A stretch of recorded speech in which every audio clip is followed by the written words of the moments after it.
दोस्तों internal lighting scheme और दूसरा हो जाता है हमारा एक्सटर्नल लाइटिंग स्कीम।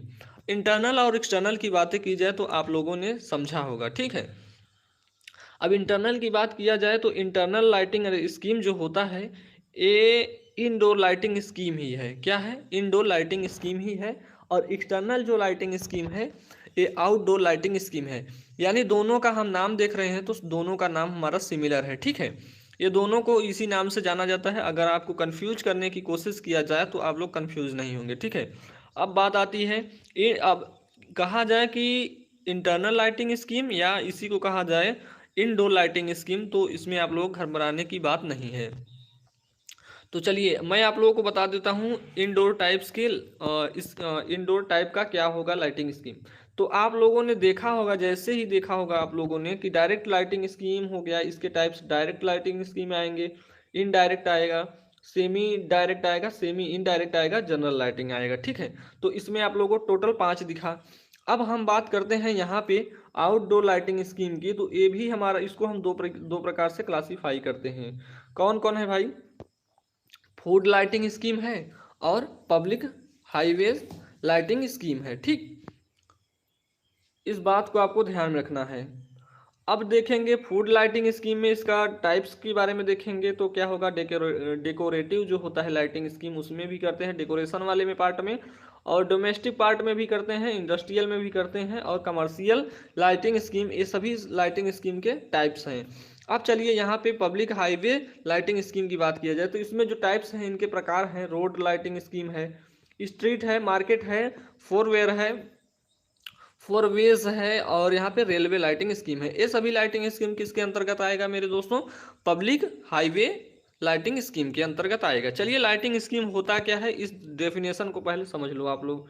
तो ये है आपका डेफिनेशन। यहाँ पे आप लोगों को बताया जाएगा कि लाइटिंग स्कीम की योजना क्या है। लाइटिंग स्कीम को यानी प्रकाश की योजना कहते हैं, ठीक है। अब देखेंगे यहाँ पे थ्योरी थोड़ी लिखी है, उसको समझ लेंगे। आवश्यकता के अनुसार प्रकाश सप्लाई की सुव्यवस्था की धारणा को लाइटिंग स्कीम कहते हैं। इस बात को आपको ध्यान में रखना है भाई। चलिए अब आते हैं various types of lighting arrangement. एक विभिन्न प्रकार के लाइटिंग अरेंजमेंट हैं, इनको भी आप लोग ध्यान में रखेंगे। पहला है आपका डायरेक्ट लाइटिंग, इसको हम डायरेक्ट लाइटिंग कहते हैं। आप लोग देखे होंगे इस टाइप का जो जहाँ पे आप लोगों को दिखेगा उसको आप लोग कह दीजिएगा कि ये डायरेक्ट लाइटिंग है। फिगर भी आपसे कभी भी आपसे पूछा जा सकता है। एक कम्पिटिटिव एग्जाम में बहुत ही एग्जामिनर का बहुत ही फेवरेट रहा है दोस्तों, यहाँ से एक क्वेश्चन जरूर बन जाता है आपके फिगर से, ठीक है। अब सेमी डायरेक्ट की बात किया जाए तो आप लोगों ने घंटी देखा ही होगा जो मंदिरों में यूज होता है। तो क्या उस तरीके से आप लोगों को दिख रहा होगा, ये घंटी के आकार का दिख रहा है? तो उस तरीके से आप किसको याद कर लेंगे? सेमी इनडायरेक्ट को याद कर लेंगे, सॉरी सेमी डायरेक्ट को, सेमी डायरेक्ट लाइटिंग स्कीम को याद कर लेंगे। अब चलते हैं नेक्स्ट पे। तो सेमी इनडायरेक्ट की बात किया जाए तो ये आप लोग एक बल्ब देख रहे हैं, बल्ब के जैसा दिख रहा है आप लोगों को, सेम उसी तरीके से आपको याद रखना है। सेमी इनडायरेक्ट लाइटिंग इसी प्रकार से होता है, इस बात को आपको ध्यान में रखना है भाई। इन अब देखेंगे इनडायरेक्ट लाइटिंग की यहाँ पे बात किया जाए तो ये आप लोगों ने देखा होगा, जैसे कि मूवी वूवी में आप लोगों ने अक्सर देखा होगा इस प्रकार की लाइटिंग का यूज किया जाता है, ठीक, इनडायरेक्ट ही। अब देखेंगे जनरल डिफ्यूजिंग लाइटिंग क्या है, तो इसको भी आप लोग ध्यान में रख लेंगे। एक डिब्बे में होता है, इसके अंदर क्या होता है, लाइट जलता रहता है। इसका यूज सबसे ज़्यादा कहाँ किया जाता है? डेकोरेशन में ज़्यादा किया जाता है। चलिए अब आते हैं दोस्तों, ये जो आपका पीडीएफ वाला पेज है थोड़ा गंदा है, इसके आगे वाले जो भी पार्ट होंगे सभी आपको अच्छे से दिखेंगे। चलिए हम क्वेश्चन को पढ़ देते हैं, क्वेश्चन को पढ़ देते हैं और जूम भी कर देते हैं भाई।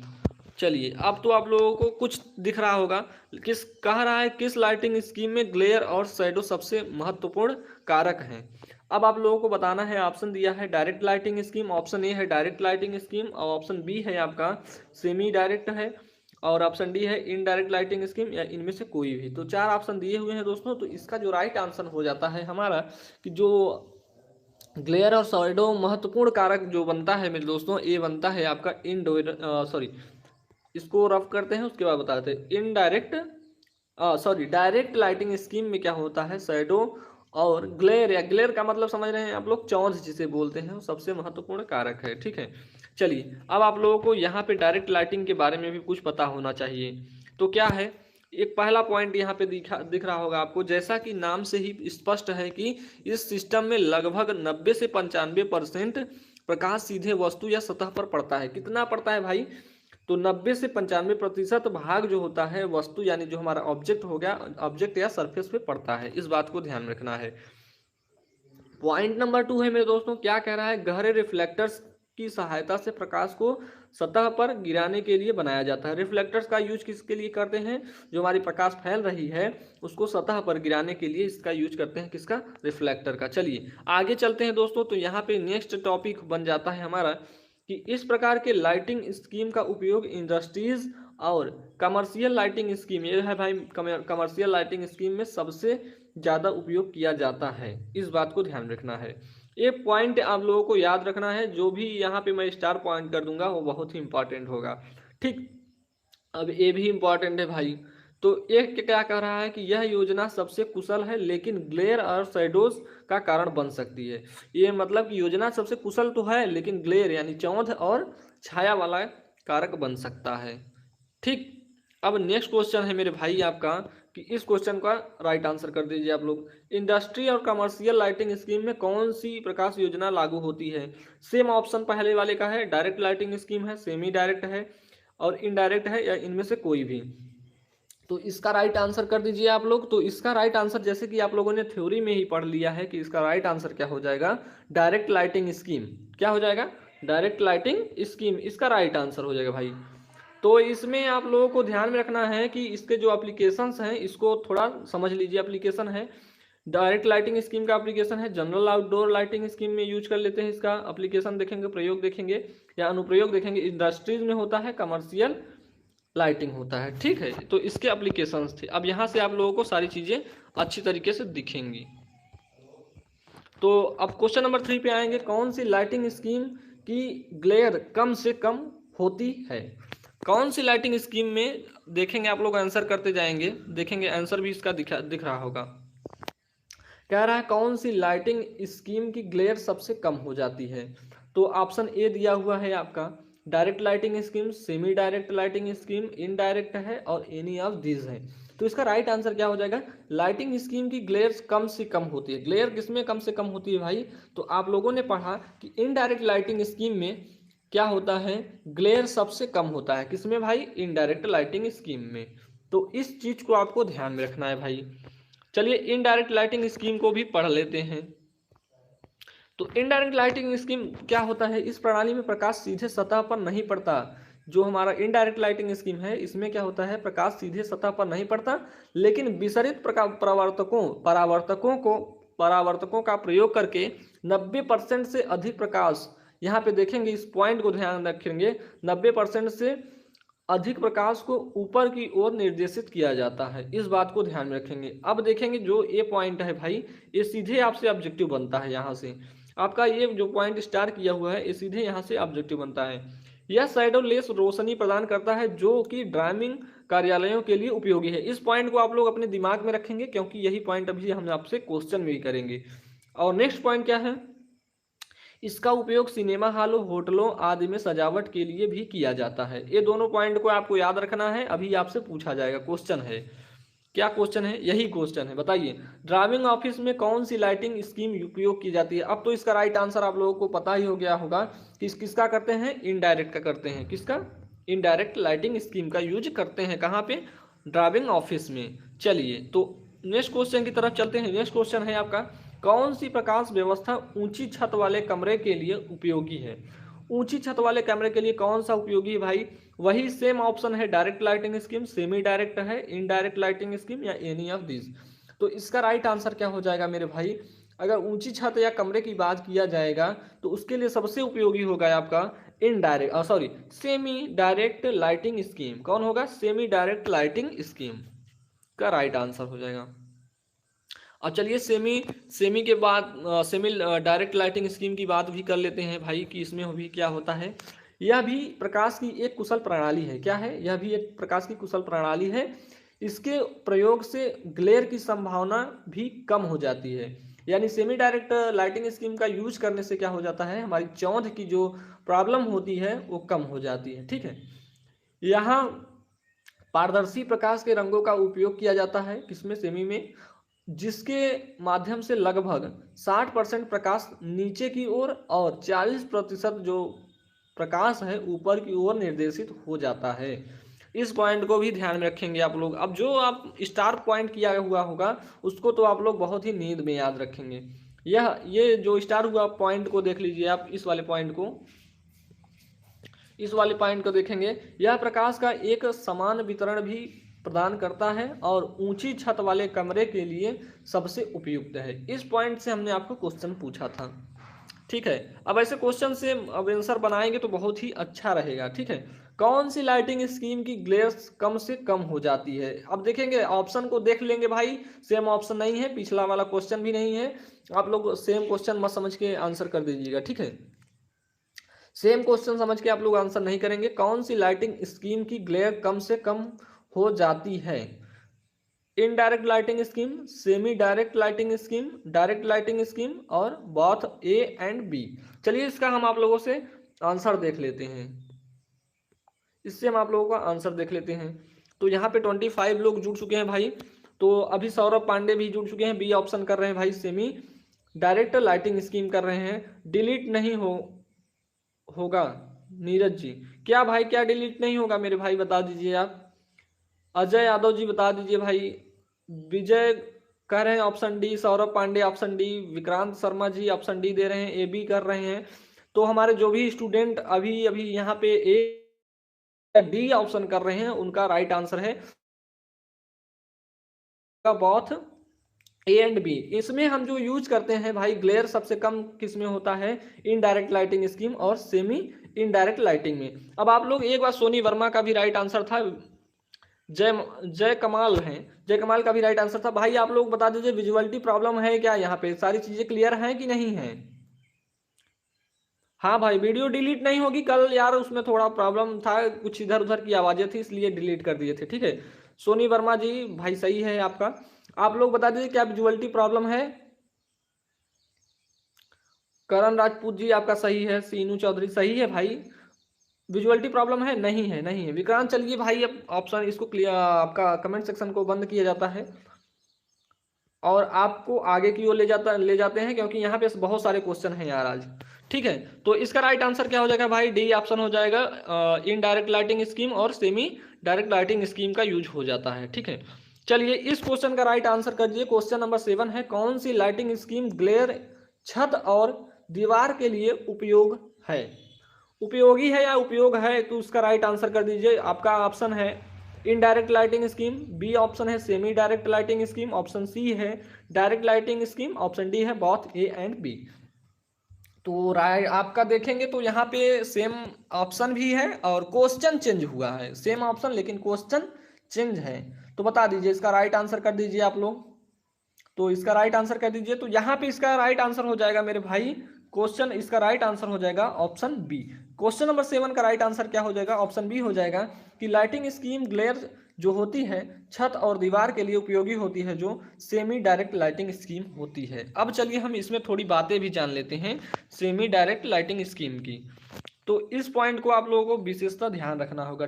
यहाँ पे देखा जाएगा कि टोटल लाइटिंग फ्लक्स का 60 से 90% सेमी डायरेक्ट रिफ्लेक्टर की मदद से नीचे की ओर गिर जाता है। इस पॉइंट को ध्यान में रखेंगे, यही पॉइंट ही आपका क्वेश्चन भी है, ठीक है।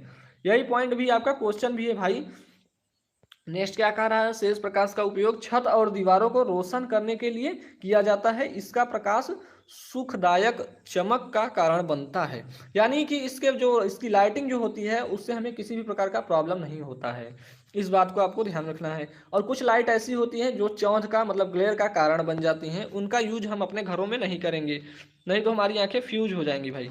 चलिए इसको आप लोग राइट आंसर कर दीजिए कि इंटरनल डेकोरेशन के लिए कौन सी प्रकाश व्यवस्था उपयोगी है। अब क्या रहा है कि इंटरनल, एक्सटर्नल की बात नहीं कर रहा जा रहा है भाई, इंटरनल की बात की जा रही है। इंटरनल डेकोरेशन के लिए कौन सी प्रकाश व्यवस्था उपयोगी है? तो आप लोगों ने इसका राइट आंसर भी कर दिया होगा शायद। तो इसका राइट आंसर हो जाएगा सेमी डायरेक्ट लाइटिंग स्कीम का यूज कर लेते हैं हम अपने इंटरनल डेकोरेशन में, ठीक है। इंटरनल डेकोरेशन में किसका यूज करते हैं? सेमी डायरेक्ट लाइटिंग स्कीम का। चलिए इस क्वेश्चन का भी राइट आंसर कर दीजिए आप लोग। कि indirect lighting scheme utilise indirect lighting scheme का यूटिलाइजेशन फैक्टर कितना होता है? 0.25 से 0.5 तक, या 0.5 से 0.75, या 0.1 से 0.25, या एनी ऑफ दीज। तो इसका राइट आंसर कर दीजिए आप लोग। तो आप लोगों का राइट आंसर आ भी गया होगा, क्योंकि आप लोग पढ़ना चालू कर दिए भाई, क्योंकि एग्जाम है सर पे, आप लोग पढ़ेंगे नहीं तो क्या होगा। ऑप्शन सी इसका राइट होगा कि जो इनडायरेक्ट लाइटिंग स्कीम का पावर यूटिलाइजेशन फैक्टर होता है 0.1 से 0.25 mm तक, सॉरी एमएम नहीं होता, फैक्टर जो होता है वो एमएम नहीं होता, 0.1 से 0.25 होता है यूटिलाइजेशन फैक्टर। चलिए क्वेश्चन नंबर 10 की तरफ चलते हैं। क्वेश्चन नंबर 10 हमारा बहुत ही इंपॉर्टेंट हो जाता है भाई। तो एक सर्किट में अधिकतम प्रकाश बिंदुओं को जोड़ा जा सकता है, ये तो आप लोगों ने पढ़ा ही होगा, क्योंकि ये तो आपका बहुत ही नॉर्मल क्वेश्चन है कि एक सर्किट में अधिकतम प्रकाश बिंदुओं को जोड़ा जा सकता है। ये रूल के हिसाब से आप लोग बताइएगा कितने सर्किट को जोड़ा जा सकता है। तो ऑप्शन ए भी दिया हुआ है, ऑप्शन ए है आपका 10, 20, 50 और 15 दिया है और 30 दिया है। तो इसका राइट आंसर कर दीजिए आप लोग। 10, 10, 20, 15, 30 क्या है इसका राइट आंसर? तो इसका राइट आंसर हो जाएगा भाई कि जो आपका रूल के हिसाब से देखा जाए तो अधिकतम प्रकाश बिंदुओं को जो जोड़ा जा सकता है किसी भी सर्किट में 10, कितना 10। चलिए अब इस क्वेश्चन को भी आप कर दीजिए। क्या है कि एक परिपथ में अधिकतम प्रकाश बिंदुओं को जोड़ा जा सकता है। अब यहाँ पे वही क्वेश्चन है, सेम क्वेश्चन है, लेकिन ऑप्शन चेंज है। अब वहाँ पे हम अब ये पूछ रहे हैं कितने सर्किटों को जोड़ा जा सकता था, अब यहाँ पे हम पूछ रहे हैं वही क्वेश्चन है, लेकिन यहाँ पे हम क्या दे दिए हैं, जो वैल्यू हमारी वाट में दिए हैं, यानी पावर कितने में जोड़ा जा सकता है। 100 वाट जोड़ देते हैं, 1000 वाट जोड़ते हैं, 800, या इन बिटवीन बी एंड सी। तो इसका राइट आंसर क्या हो जाएगा भाई? तो इन जो 3 ऑप्शन दिख रहे हैं इसमें भी हम आप लोगों को जोड़ देते हैं, 1000 में भी जोड़ देते हैं, 800 वाट में भी जोड़ देते हैं। तो इसका राइट आंसर क्या हो जाएगा? इसका राइट सॉरी ए नहीं होगा भाई, बी बी सी वाला नहीं होगा, सी वाला। चलिए कट करते हैं, फिर से बताते हैं। यही आपका आपका राइट आंसर हो जाएगा option D. Option D right answer हो जाएगा, बिटवीन बी एंड सी। तो बी वाला सही है और सी वाला सही है। 100 नहीं लेते हैं भाई, बहुत कम हो जाएगा, ठीक है, 100 नहीं लेंगे। अब इसका तो राइट आंसर आप लोग कर ही देंगे, क्योंकि ये बहुत ही सिंपल है। ग्लेयर करने के लिए, ग्लेयर करने के लिए क्या मतलब कि उपयोगी या फिर क्या इसमें इसका जिम्मेदार है, इसको आप लोग बताएंगे। वस्तु को दूर से देखना चाहिए, ग्लेयर ना हो इसको, मतलब ग्लेयर हो जाए इसको क्या करना चाहिए? वस्तु को दूर से देखना चाहिए, वस्तु लगातार चलती रहनी चाहिए, यानी जो हमारी ऑब्जेक्ट है वो लगातार चलती रहनी चाहिए, इससे हमारे हमें ग्लेयर हो जाएगा यानी चौध हो जाएगी। या दर्शक को लगातार चलना चाहिए, या वस्तु को, ये क्या कहा जा रहा है यहाँ पे, वस्तु को निकट से देखने पर, वस्तु को निकट से देखना चाहिए, ठीक है। तो इसका जो राइट आंसर हो जाएगा, ग्लेयर हमें कब होती है? जब हम किसी वस्तु को नज़दीक से देख लेते हैं, या किसी प्रकाश स्रोत को हम नज़दीक से देख लेते हैं, तो हमारी जो आँख की पुतली होती है वो क्या हो जाती है, काफ़ी बड़ी हो जाती है, ठीक है। तो अगर हम वहाँ से ऐसे करते हैं, तो अगर बाहर फिर लाइट से हम बाहर जाते हैं तो हमें ऐसा लगता है कि हमें सब अंधेरा दिखाई दे रहा है, तो उसी को हम कहते हैं चौंध। तो इसका राइट आंसर हो जाएगा डी। अगर किसी वस्तु को निकट से देखते हैं भाई तो हमें क्या हो जाता है, ग्लेयर हो जाता है, ग्लेयर का कारण बन जाता है। चलिए इस क्वेश्चन का राइट आंसर कर दीजिए, वेरी इंपॉर्टेंट क्वेश्चन जो भी आप लोगों को दिख रहा होगा। यूटिलाइजेशन फैक्टर निर्भर करता है, किस पे निर्भर करता है? कमरे के आकार पर, ऊंचाई अनुपात पर, या दीवार या सीलिंग का रंग पर, उपरोक्त सभी। तो यूटिलाइजेशन फैक्टर निर्भर करता है, किस पे डिपेंड करता है भाई? इसका भी राइट आंसर कर दीजिए आप लोग। तो आप लोग राइट आंसर करेंगे। तो जो यूटिलाइजेशन फैक्टर होता है भाई ये सभी पे डिपेंड कर रहा है आपका। कमरे के आकार पर भी डिपेंड करेगा, ऑप्शन डी, ऑप्शन बी दिया हुआ है ऊंचाई और अनुपात पे, ठीक है। ऑप्शन सी दिया हुआ दीवार या सीलिंग का रंग पर भी, और इसमें ऑप्शन डी ही दिया है इसमें, तो राइट आंसर हो जाएगा ऑप्शन डी, राइट आंसर हो जाएगा यूटिलाइजेशन फैक्टर, इसका राइट आंसर। तो चलिए चाय भी आ गई है, अब चाय भी पी लेते हैं। तो इसका राइट आंसर हो जाएगा ऑप्शन डी, उपरोक्त सभी। तो इसका राइट आंसर क्या हो जाएगा भाई? उपरोक्त सभी इसका राइट आंसर हो जाएगा। इस बात को आपको ध्यान रखना है, और बहुत ही इंपॉर्टेंट क्वेश्चन भी है। चलिए एक क्वेश्चन को सॉल्व कर दीजिए आप लोग, इस क्वेश्चन को सॉल्व कर दीजिए और इसका राइट आंसर बता दीजिए आप लोग। इस क्वेश्चन को सॉल्व करिए, इसका राइट आंसर बताइए, हम कमेंट सेक्शन को ऑन कर देते हैं। विजय कुमार जी ऑप्शन डी दे रहे हैं, किसका ऑप्शन डी? हाँ वो तो सही है भाई, वो तो आपका सही है। आर के आरके जी भी कह रहे हैं सही है सबका, लेकिन इस क्वेश्चन का राइट आंसर कर दीजिए। 14 नंबर क्वेश्चन का राइट आंसर कर दीजिए। 240 वोल्ट की आपूर्ति में 6 वोल्ट को संचालित करने के लिए कितने बल्ब की आवश्यकता होगी? बता दीजिए भाई, इसका राइट आंसर कर दीजिए। इसका राइट आंसर कर दीजिए। ऑप्शन सी आ रहा है, मनीष गुप्ता जी का ऑप्शन सी आ रहा है, आर्मी लवर फौजी जी का भी डी आ रहा है। तो इसका जो राइट आंसर होगा आप लोग बताएंगे।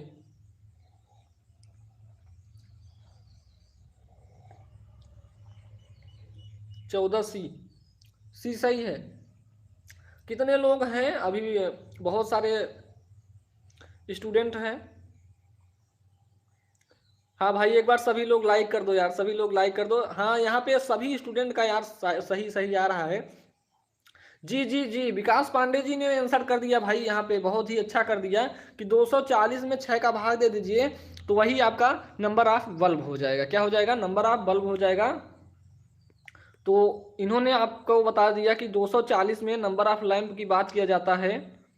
तो यहाँ पे 240 है, भाग दे दीजिए आप लोग किसका, कितना है? 6 का। तो कितना हो जाएगा? 6 चौक 24 हो जाएगा, यानी 40 आ जाएगा हमारा राइट आंसर। ठीक है, कितना हो जाएगा राइट आंसर हमारा? 40। ऑप्शन सी हो जाएगा इसका राइट आंसर।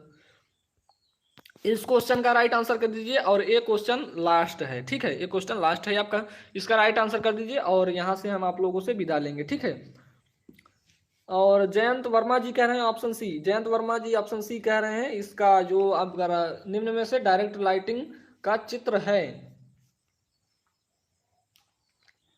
डायरेक्ट लाइटिंग का चित्र कौन है भाई?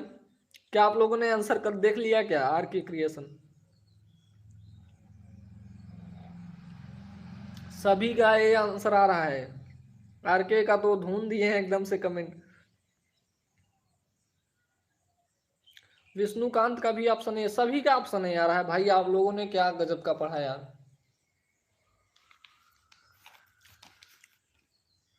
विक्रांत शर्मा जी ऑप्शन ए, मनीष गुप्ता जी का भी ऑप्शन ए आ रहा है। क्या आप लोगों को लाइटिंग स्कीम क्लियर है कि नहीं है?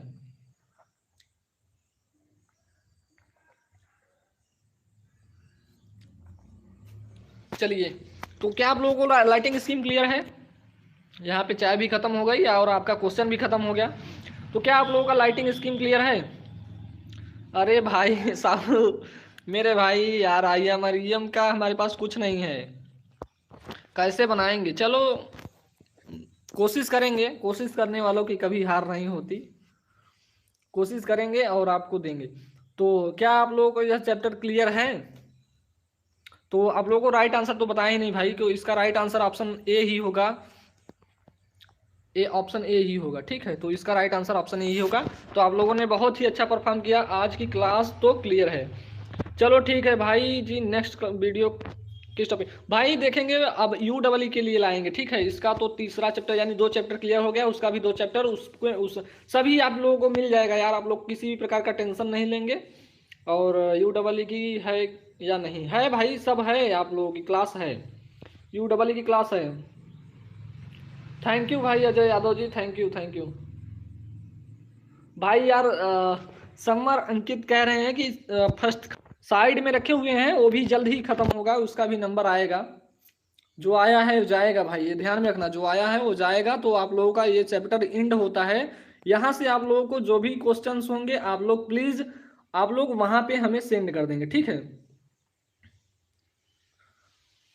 हाँ भाई, यूनिट फर्स्ट खत्म हो गया नहीं, अभी एक चैप्टर बचा है यूनिट फर्स्ट में, तो वो भी खत्म हो जाएगा। तो आप लोगों का यूनिट फर्स्ट खत्म हो जाएगा। यहाँ पे आप लोगों का चैप्टर 1 था, सॉरी, आप लोग बुक्स देखेंगे तो चैप्टर 3 है आपका लाइटिंग स्कीम। हाँ भाई, पीडीएफ मनीष गुप्ता जी, पीडीएफ आपको टेलीग्राम चैनल पे भी मिल जाएगा। जो भी स्टूडेंट अभी तक टेलीग्राम चैनल को ज्वाइन नहीं किए हैं, प्लीज वो टेलीग्राम चैनल को ज्वाइन कर लीजिए। अरे भाई, अभी मेरी शादी नहीं हुई यार, भाभी जी कहाँ से आ जाएंगी? मेरी शादी नहीं होगी, हुई है, शादी होगी तो आप लोगों को बुलाएंगे यार, सभी लोग चलेंगे बारात में, नागिन डांस नाचेंगे। और सर हाँ भाई, पीडीएफ मिल जाएगा, शिवानी पीडीएफ मिल जाएगा, पीडीएफ मिल जाएगा आपको। टेलीग्राम चैनल आप लोगों ने ज्वाइन किया है तो चलिए, आज के लिए इतना ही, मिलते हैं आपसे नेक्स्ट लेक्चर में। तब तक के लिए जय हिंद जय भारत।